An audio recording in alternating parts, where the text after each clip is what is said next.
میخوام 6 تا قانون از فرهنگ ژاپن بهت بگم که بهمون کمک میکنه زندگی سالم و هدفمندتری داشته باشیم. تو هر اسلاید یه قانون رو بهت میگم. قانون اول اسمش از ایکیگای. ایکیگای به معنای معنا و هدف زندگیه.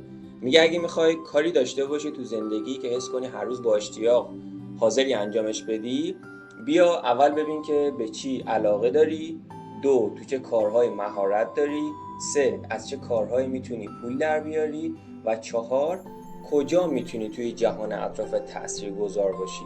نقطه اشتراک این 4 مورد ایکیگایت رو بهت میگه.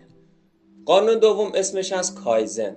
کایزن میگه شما باید روی پیشرفت‌های کوچیک اما مستمر تو زندگی تمرکز بکنی و دنبال نتایج آنی و فوری نباشی، که این خیلی نزدیک به همون اثر مرکب خودمون هست که میگه کارهای کوچیک اما مستمر در نهایت به نتایج بزرگ ختم میشه. قانون سومشون اسمش از آریگاتو. آریگاتو به معنای قدردانی، تشکر، سپاسگزاریه. میگه زمانی که شما جریان درآمدی وارد حسابت شد یا خیلی وقتا خرج کردی و پول از حسابت خارج شد، این کلمه آریگاتو به معنای تشکر و سپاسگزاری رو بیان کن، چون این باعث میشه حس و حال خوبی داشته باشی و با این حس و حال خوب نسبت به این جریان درآمدی باعث میشه که پول بیشتری وارد زندگیت شه. قانون چهارمشون هاراهاچیبوه. به معنی اینه که شما وقتی میخوای غذا بخوری سعی کن تا زمانی که به 80% سیری رسیدی دیگه دست از غذا خوردن بکشی.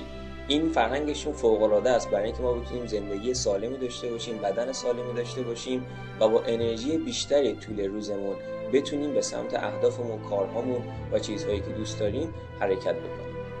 اما قانون پنجم اسمش شوشینه. شوشین میگه شما نترس از اینکه بخوای وقتی کاری رو انجام بدی تو ابتدای کار مثل مبتدی‌ها در نظر گرفته بشی. خیلی وقتا ما آدم‌ها چون اسیر کامل گرایی میشیم میخوایم همه چیز تو شروع عالی، کامل و پرفکت باشه، برای همین خیلی وقتا شروع نمی‌کنیم. این قانون میگه از شروع کردن نترس، بپذیر که همه آدم‌ها تو شروع مبتدی‌اند و رفته رفته یاد میگیرن و تو دل مسیر بهتر میشن. و قانون ششم اسمش از وابی سابی. میگه کارهات رو عقب ننداز، دنبال این نباش که مثلا همه شرایط اوکی بشه یا اون شنبه معروف برسه یا اول ماه معروف برسه.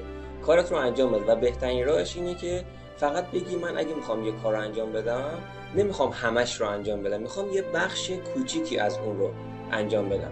مثلا اگه میخوای باشگاه رفتن رو شروع بکنی، قدم اولت اینه که من فقط برم یه باشگاه خوب و مناسب و نزدیک خونه پیدا بکنم. این مدلی ذهنت جلوت رو نمیگیره و رفته رفته وقتی یه کار رو شروع بکنی با مقدار کم میتونی به سمت ادامه دادنش هم حرکت کنی.